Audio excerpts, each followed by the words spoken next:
السلام عليكم. واش عمرك سولتي راسك كيفاش كيتصاوب داك المشروب اللي كتشربو كل نهار اللي هو كوكاكولا؟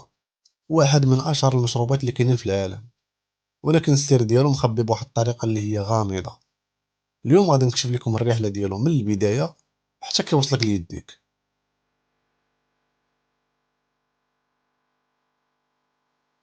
اول حاجه هي الماء.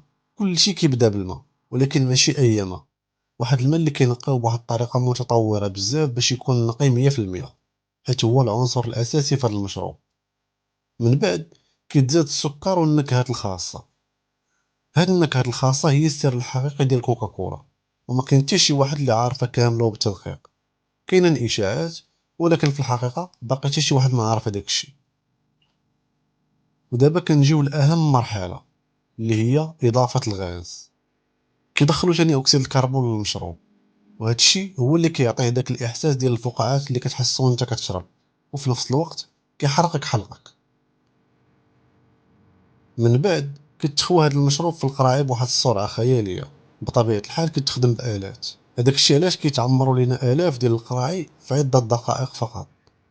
ومن بعد هاد العملية كندوزو دوك القراعي للفحص باش نتأكدوا أن الجودة ديالهم عالية وما كاين فيهم حتى شي خطأ. ودابا السؤال الكبير، واش فعلا السر ديال كوكاكولا باقي مخبي، أولا كاين شي واحد آخر عارف الحقيقة؟